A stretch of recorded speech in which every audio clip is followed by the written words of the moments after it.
Hoki, nistunetannuku omahkeisto wakaki. Nopahtutu nitsikitsitapih sakom. Hello, my name is Mariah Gladstone. I am the founder of Indigenous Kitchen, and I am from and reside on the Blackfeet Nation in northwest Montana in the area we call the United States. I'm going to share with you guys some history of Indigenous food and talk a little bit about the foods that were present on the Americas prior to 1492 and what that means for our diets today, how we can honor those foods and honor ancestral wisdom, all while recognizing this complicated history of food systems on the continent. So, as was mentioned, I am the founder of Indigenous Kitchen. It's, of course, a combination of Indigenous, digital, and kitchen. And I'm lucky enough to be able to use digital media, like video, like live streaming, to connect with folks and teach this information. So this format is not altogether new for me, but it is really exciting to be able to share with a different type of audience than I'm typically used to.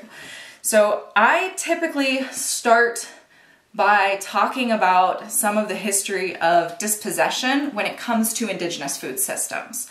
So from the very, very early days of the United States, as in George Washington is president, we have navigated challenges with the targeting of Indigenous food systems. So George Washington was, of course, engaged in conflicts with the Haudenosaunee Confederacy within the northeastern part of the United States, of which was most of the United States at that point. And in his orders to his generals against the Haudenosaunee, he wrote that their fields should be burned, their warehouses of corn burned, and their crops and fields burned to such an extent that they would never be planted again. There was, of course, the targeting not just of the villages, not just of the people, but of the food systems themselves. This idea of a nation's capacity to feed themselves is central to the idea of food sovereignty. And I'll dive into that definition in a little bit, but it was a tactic that played out in various ways across the colonial expansion of the United States, as well as Canada.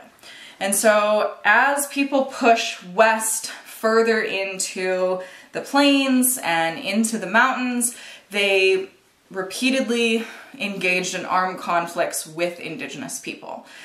This was, of course, because people were trespassing on our homelands and they were threatening our animals, our bodies, our land, our water, and we retaliated.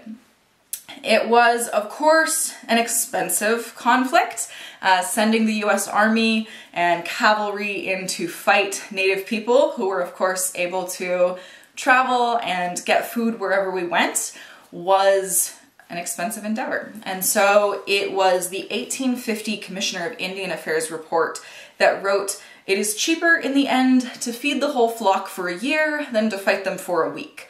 Referring, of course, to the financial advantage of totally wiping out our food systems and leaving us indebted or reliant upon the United States and government ration systems in order to get our basic nutrients. That's, of course, what happened. Bison were targeted through this plan, often being hunted off of trains or just for sport. In many cases, the meat was left to rot on the plains, though sometimes the hides were taken, mostly because the Industrial Revolution enjoyed bison hides as machine belts because they were more sturdy than the cow hides or any other type of hides they could get. Rubber machine belts, not a thing yet. And later, after the meat had been picked clean by scavengers or rotted away, the bones were collected and piled up. If you've ever seen that big picture of the pile of bison skulls, that is, of course, when the bones were collected, often by Native people, paid only pennies, and then ground down to be made into fertilizer, bone meal, and bone china. Interesting connection also, of course, to the methods of colonial agriculture that were plow-based, obviously tilling systems because of the way things had been done in Europe and the monocultures that were being grown as opposed to indigenous polycultures. So we look at these systems of decimating our food systems and the unfortunate impact that they had. The goals that they set out to accomplish, to make Native people reliant on government subsidized food systems, were realized. And with this, we get into this challenge where Native people are suddenly getting ration cards, being forced to go to Indian agents who will punch their ticket and give them a certain number of rations based on the people in their household. These rations were not things that we recognized as food. They were things like flour, weird white flavorless dust stuff, lard, beef, things that were not generally delicious to us, but things that we learned how to make food out of. And so it was, of course, from this period of rations that we started to make fry bread. Fry bread and Indian tacos are now considered your classic Native American food. And I'll admit that fry bread and Indian tacos are a traditional food, in that they are part of our history. They helped people survive a period of time that would have otherwise meant starvation. That said, fry bread is not an indigenous food. But I'm not here to attack fry bread because I think that it tells a story of resilience and survival. With that, of course, this transition to rations, we eventually transition into other types of subsidized food programs. So the commodity food program was established in the 1930s during the Great Depression. More boxes of food. This time we're getting some canned goods like canned vegetables, things that are also shelf stable, designed to be cheaply produced, transported over long distances without refrigeration, of course. And there's a lot of Native people that grew up on commodities. The commodity food program still exists on reservations. It's called FDIPR, or the Food Distribution Program on Indian Reservations, FDPIR. It still gets boxes of food. So there are Native people that will affectionately refer to the big blocks of cheese, commodity cheese. You know, you have your powdered milk, you have your basic dry goods, and you have your vegetables that come out of a can, or your fruits that are packed in syrup. So they're foods and they keep people alive. Of course, we eventually get programs like SNAP and other type of subsidized food programs, WIC, things like that. But most reservations are also classified as food deserts. I think that food deserts is kind of a problematic term, but food deserts mainly refers to the distance that people live from a grocery store and the availability of fresh foods at such locations. That said, it doesn't necessarily refer to our distance from food. There's food outside my front door. I live on the land that my ancestors have lived on for over 14,000 years. We can find food, and there is an incredible diversity of plants, animals, fish, mushrooms, all of these wonderful foods that are just outside. That said, with people dependent on government ration systems since the late 1800s, in order to use this information, we have to revitalize these knowledge systems around it. Even if I tell you, hey, that flower, that fireweed plant is edible, right? You don't know what part of the plant to harvest, maybe flower because I just said that. You don't know what time of the year to harvest it at. You don't know how to cook it. How do you preserve it? What does it taste like? And what would I eat it with, right? All of these things are part of Indigenous knowledge systems. Even if you're someone that knows how to fish, you might not necessarily know how to fillet the fish or process the fish, clean it all up afterwards. And how do you smoke the fish? How do you cook the fish? Also, I know that fish are animals. I previously said it like they weren't part of the same category. Fish, including or animals, including fish. So all of this information and the desire to reteach this information, the desire to help me learn this information is why I got started doing Indigikitchen. I started sharing the knowledge that I was lucky enough to have, but with that, I also tried teaching people. So that's what I'm going to share with you guys a little bit today. I want to talk about some of the amazing foods that are included within Indigenous foods. You probably know a lot of them. 3/5 of the world's food originated in either North or South America, this wonderful continental mass that many Native nations refer to as Turtle Island. But for you guys, you probably know of the three sisters, corn, beans, and squash. That's why I'm wearing a shirt that says corn, beans, and squash, the patriarchy.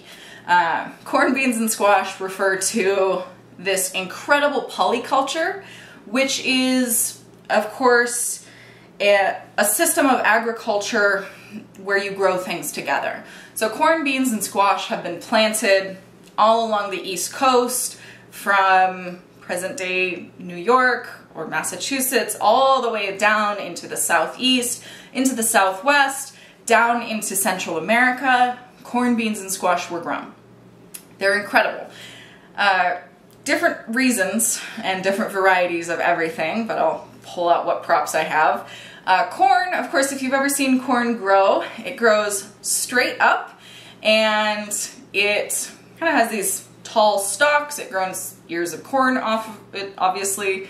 There are dozens of varieties of corn. Many of us are familiar with sweet corn because most of us grew up eating corn on the cob.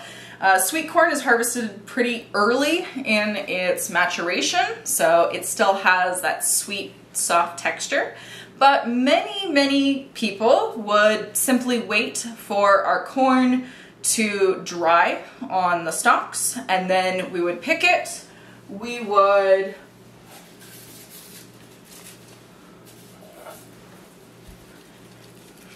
shuck it so that our little corn husks were up here, and then traditionally they were braided together. So you would have a braid with your corn coming off of it.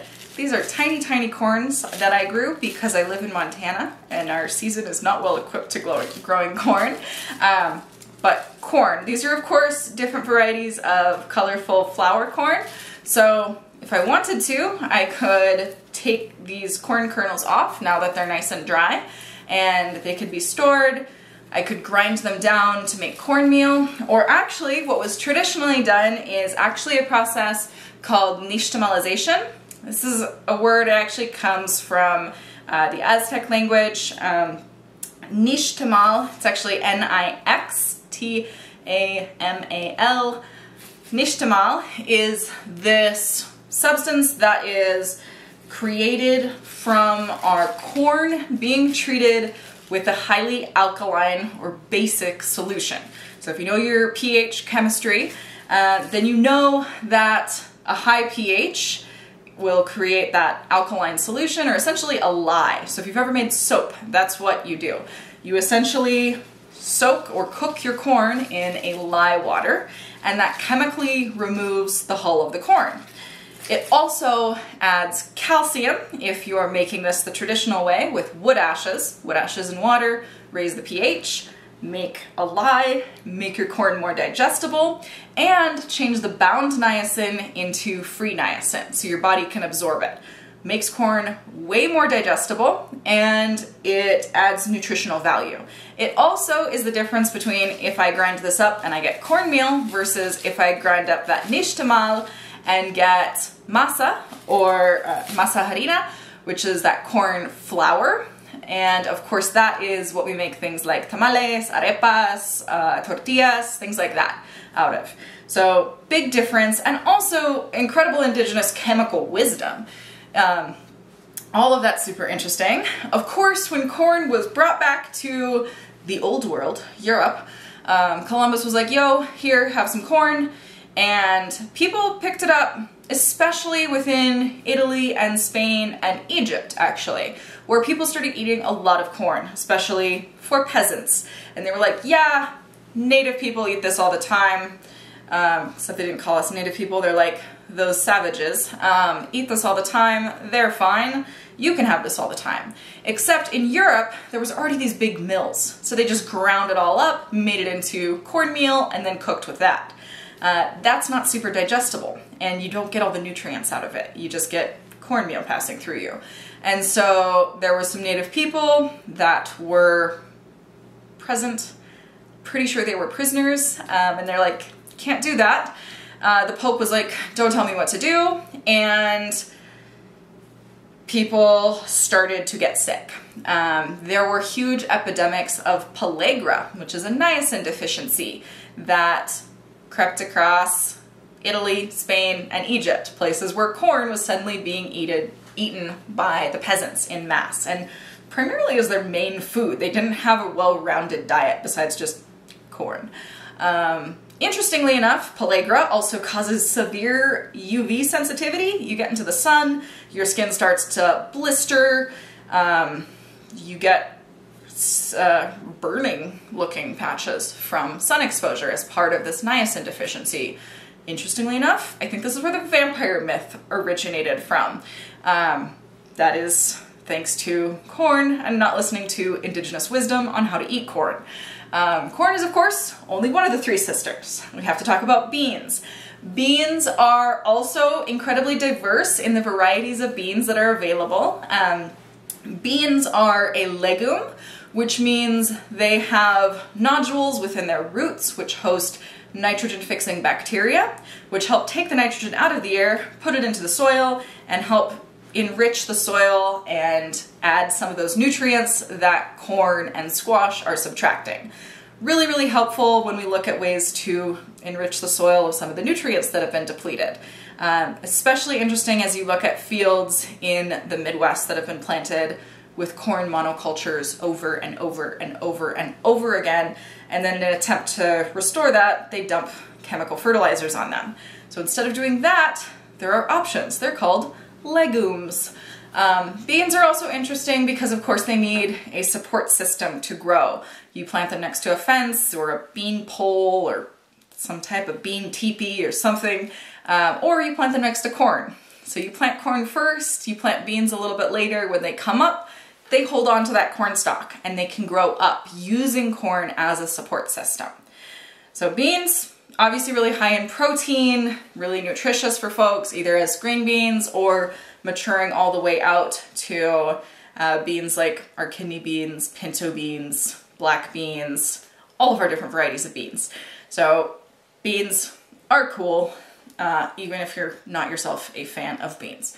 I will also say that squash are probably one of my favorite indigenous foods because they can be used for so many things, and there's so many different varieties of squash. So of course, it's pumpkin season. Pumpkins are a squash, either they're winter squash, they have a nice hard outer shell, so they will stay good on your counter for quite a while, or you can carve them, also an option with pumpkins, obviously. They can be made into desserts, they can be made into soups, they can be made into bread, curry, lasagna, all types of things. There's other types of winter squashes. I have a squash I picked up in Eastern Washington a couple weeks ago. This is a sweetmeat squash. I don't know if it's an indigenous variety that's been bred and trademarked with some interesting name, or if this is just a real weird GMO squash. I don't know, but it looks real pretty, and so I thought I'd use it as a demo. Also a winter squash. Hard outer shell. As I said, this bad boy's been sitting on the counter for a couple weeks.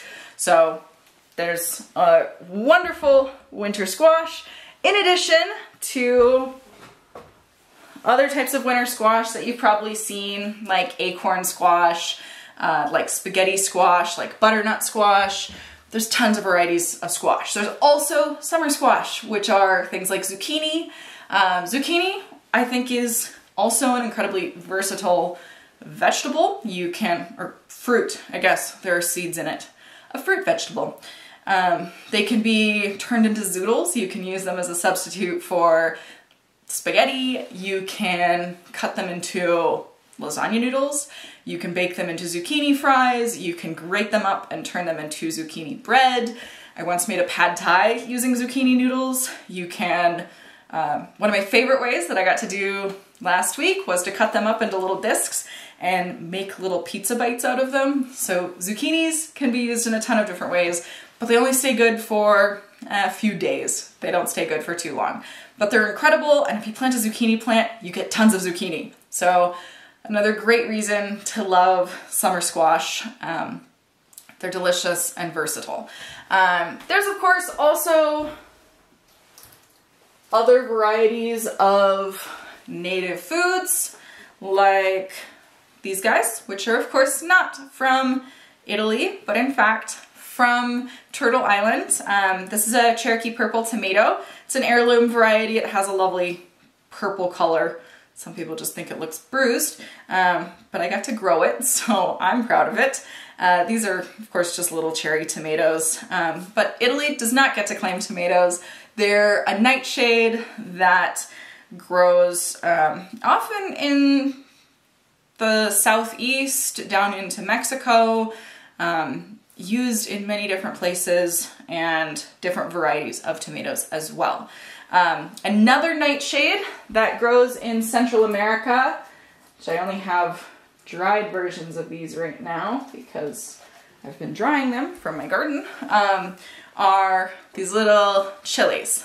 So as you probably know, there are also dozens of varieties of chilies, and they're called different things when they're dry versus when they're fresh. So, you know, this is a Sugar Rush Peach chili, both sweet and spicy. I don't know what it's called when it's dried though. So chilies are interesting. Not all of them are of course spicy. Some of them are much more mild or even sweet, like bell peppers. The reason we call them chilies is actually thanks to Columbus and his confusion. Of course, he showed up, he's like, I'm in India, you guys are all Indians. And then he tried something spicy and he's like, this is pepper, I've been looking for you, pepper, which he was looking for black peppercorn, and he just tried something spicy and immediately assumed it was pepper. So now we call all of these peppers, even when they're not spicy. Indians and peppers have something in common. Columbus really screwed it up for us. There are also tons of other native foods. Others that you're probably familiar with are things like sunflowers. This guy's drying out so that I can pull all the seeds off. One of my favorite things to do is to take raw sunflower seeds without the shells on them, grind them up in a coffee grinder, add enough maple syrup so that the dough kind of sticks together, make a little pinch of salt, and then make them into little cookies, which are basically little like tiny hockey pucks, and then just brown them really quickly in a frying pan. And they're like the best cookies. It's just sunflower seeds and maple syrup. Super, super good. High in protein. Fairly good for you because in the whole batch there's maybe a tablespoon of maple syrup. I think maple syrup is another incredible indigenous food. The fact that native people had the understanding of not only tree life cycles, how they can sustainably harvest syrup without damaging the tree, but also this process of converting unconcentrated maple sap into maple syrup is amazing. We didn't have metal pots. You couldn't boil things down into maple syrup. Instead, because maple syrup is harvested in, or maple sap is harvested in the early springtime when you have freezing nights and thawing during the day, they use that temperature swing to basically create areas of high surface area. You could run it in like hollow canes or something like that. And then at night it would freeze. Only the water would freeze. So you go out there in the morning, you take that big chunk of ice, which is just pure water, off of the top, and you're left with a more concentrated version of the maple sap. You do this night after night, and eventually you get maple syrup, which is super cool. You can boil water off or you can freeze water off, which I think is amazing. Maple sugar and the process of doing the sugar bush, this extraction of maple sap from trees, took place all throughout the Great Lakes region up into the Northeast. But there's also another amazing food that was present, is still present in that area, and that is wild rice. So some of you guys may have heard of wild rice before. Wild rice is actually not related to rice at all. It's actually a grass seed. So wild rice and the plants where it grows exist in wetland areas around the Great Lakes. So there are obviously tons of wetlands. Minnesota, land of 10,000 lakes, but of course all throughout Wisconsin, Michigan, Minnesota, up into Canada, across the border, throughout the Great Lakes region, wild rice grows. And it was traditionally harvested and is still traditionally harvested by people in canoes. And so one person pushes the canoe through the water using a long pole on the bottom of the wetland, because you can't row in an area that is heavily vegetated. And the other person shakes the tops of the grass so that the rice seeds, or the grass seeds, will fall into the canoe. Inevitably, this also means that some of the rice will reseed itself because it won't all land in the canoe. Then you remove that outer shell with some wood parching, and you're left with this incredible food, which is super delicious, has almost a nutty flavor. But if you know how to cook regular rice, white rice, which is typically closer to like a 1-to-1 ratio of water and rice, or brown rice, which is more like a 2-to-1 ratio of water to rice. This is like a 4-to-1 ratio of water to rice. It holds a ton of water. This stuff will expand so much, which means that I can take 1/3 of a cup of this stuff and feed a family of 4 very easily because it absorbs that much water. Great backpacking food if you're looking for ways to cut weight. And Native people still harvest it in the Great Lakes region. I will say, if you're gonna buy wild rice, definitely find native harvested wood parched wild rice, which you can tell has this lighter color.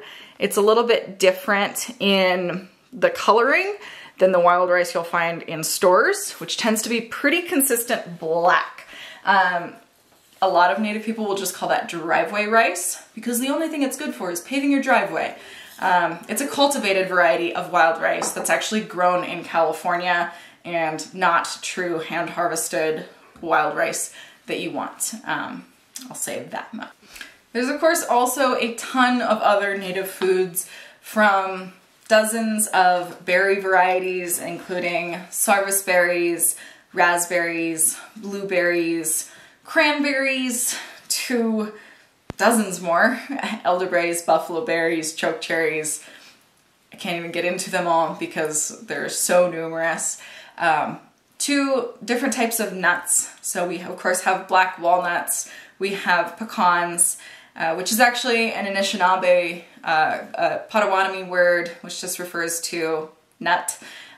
It comes from a time of relocation where Potawatomi people were forced away from their homelands in the Great Lakes down south to Oklahoma through Kansas, and where they found new nut trees away from the black walnuts, away from the hickories, and instead to a tree which a nut they had no name for, and so they just called it nut or pecan.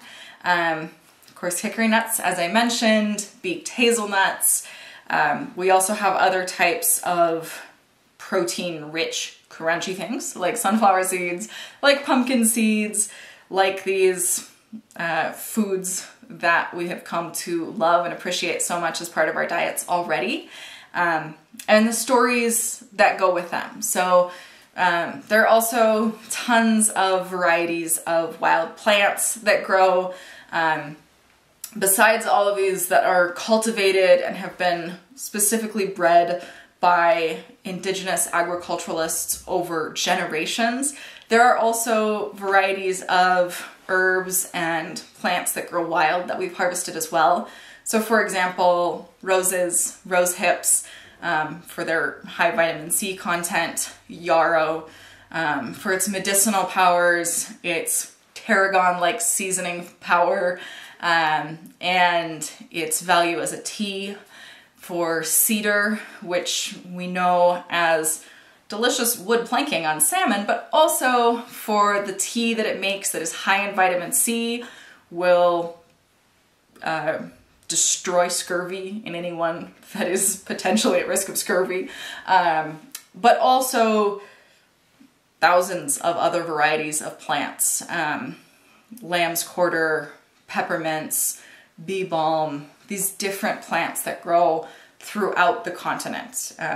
As an ecologist, I am lucky to know so many plants, but I still can't pretend to have a complete grasp of indigenous foods, indigenous plants. And there's the wisdom that goes along with it, not just the plants that are edible, but also, of course, how to prepare them, how to harvest them, when to harvest them, how to treat them so that you can preserve them into the winter months. So for example, my people dug prairie turnips, or this, it's called breadroot sometimes. It's Cerealia esculenta for scientific name. And it is a legume, but it also has this big starchy root, kind of like a potato. But it has to be peeled. But you dig it, and then they can be braided together, like garlic bulbs, for example, and dried out. They can be rehydrated by putting them in a pot of hot water anytime, and you can make delicious potato-like stews, but of course with a lower glycemic value. Even though potatoes, sweet potatoes, are of course another indigenous food coming from South America.